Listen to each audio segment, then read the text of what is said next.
നമസ്കാരം. ഞാൻ PRS ആസ്ട്രോളജിയിലേക്ക് സ്വാഗതം. ഒന്നാമതായിട്ട് ഞാൻ പറയുന്നത് നമ്മളുടെ ഗ്രഹത്തെക്കുറിച്ച്.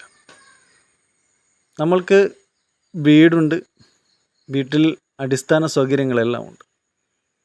എന്നാൽ വീട്ടിൽ നമുക്ക് സ്വസ്ഥതയില്ലാത്ത അവസ്ഥ, മനക്ലേശം ഉണ്ടാവുക, മാനസികമായിട്ടുള്ള അവസ്ഥ ഉണ്ടാവുക, വീട്ടിൽ രോഗങ്ങൾ വർദ്ധിച്ചുകൊണ്ടിരിക്കുക, സാമ്പത്തിക നഷ്ടമുണ്ടാവുക, ധനനഷ്ടം ഉണ്ടാവുന്നു, വീട്ടിൽ കലഹമുണ്ടാവുക, വീട്ടിൽ കോപമുണ്ടാവുക, വീട്ടിലുള്ളവർക്ക് എല്ലാം ദേഷ്യമുണ്ടാവുക, അങ്ങനെയുള്ള കുറേ അവസ്ഥകൾ കാണുന്നു. അപ്പോൾ ഇത്തരം അവസ്ഥകൾ വരുമ്പോൾ നമ്മൾക്ക് എത്ര ഡോക്ടറെ കാണിച്ചാലും രോഗം മാറുന്നില്ല. നമ്മൾ ടെസ്റ്റുകൾ നടത്തി അതിൽ രോഗം എന്താണെന്ന് വ്യക്തമാകുന്നില്ല. ഒരു ഡോക്ടർമാർ പറയും നമുക്കൊരു രോഗമില്ലെന്ന്. പക്ഷേ എന്നിരുന്നാലും ഈ ഗ്രഹത്തിൽ നിത്യരോഗികൾ ഉണ്ടാകുന്നു. അപ്പോൾ അവിടെ ചിന്തിക്കേണ്ടത് ഗ്രഹത്തെക്കുറിച്ചും ഗ്രഹത്തിൻ്റെ അവസ്ഥകളെക്കുറിച്ചുമാണ്.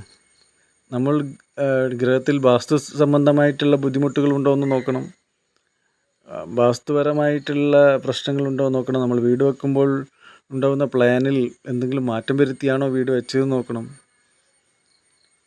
പൂർവികമായിട്ട് പൂർവികർ ആരാധിച്ചു പോന്ന അല്ലെങ്കിൽ നമ്മളെ കുലദേവതമാരെ ഒക്കെ നമ്മൾ ചിന്തിക്കേണ്ടതുണ്ട്.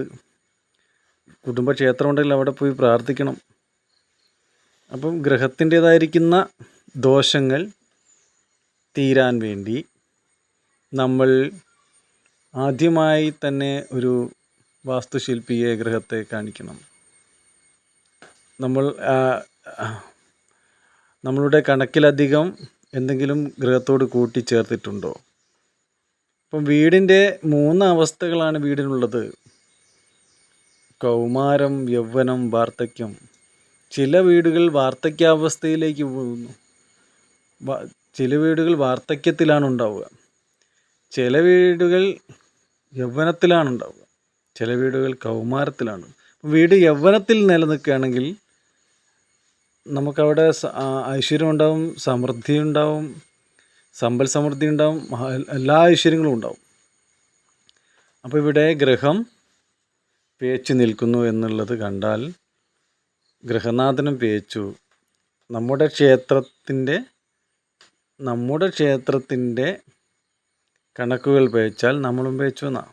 അപ്പം നമ്മുടെ ജീവിതത്തിലെ കാര്യങ്ങൾ ഒന്നും തന്നെ ഭംഗിയാവുകയില്ല, മുമ്പോട്ട് പോവുകയില്ല.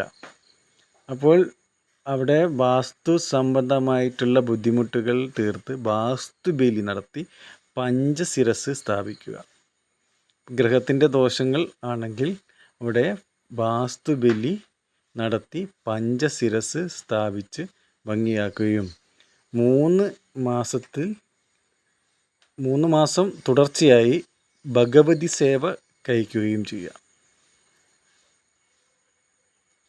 ഈ 3 മാസത്തെ ഭഗവതി സേവ കഴിച്ചു കഴിയുമ്പോൾ തന്നെ നമ്മളുടെ വീടിൻ്റെ എല്ലാ ഘടനയും മാറുകയും വീട്ടിലുള്ളവർക്കുള്ളായിരിക്കുന്ന രോഗത്തിന് ശാന്തി ഉണ്ടാകുകയും നമുക്ക് ഉള്ള സാമ്പത്തിക ബുദ്ധിമുട്ടുകളിൽ നിന്ന് മുക്തി ഉണ്ടാവുകയും നമ്മളുടെ ദുരിതം തീരുകയും ചെയ്യും. പിന്നെ അവിടെ പ്രതിപാദിക്കുന്നത് ഒന്ന് കുലദേവത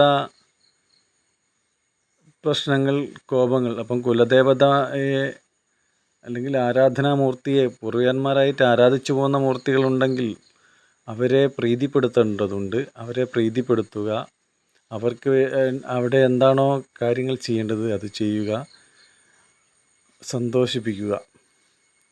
അപ്പോൾ വീടിൻ്റെ അവസ്ഥ നോക്കി ചിലപ്പം വീടിൻ്റെ ഒരു ഭാഗം പൊളിച്ചു മാറ്റുക തന്നെ വേണ്ടി വരും, അത് പൊളിച്ചു മാറ്റേണ്ടി വരും. ഇനി അഥവാ പൊളിച്ചു മാറ്റാൻ ബുദ്ധിമുട്ടാവണമെങ്കിൽ അതിന് ചേർത്ത് ഒരു ചാർത്ത് കൂടി ഉണ്ടാക്കേണ്ടി വരും. അപ്പോൾ അത് വാസ്തുശില്പി ആരാണോ അദ്ദേഹം അത് പറഞ്ഞു തരും, അതിനനുസരിച്ച് പ്രവർത്തിക്കുക.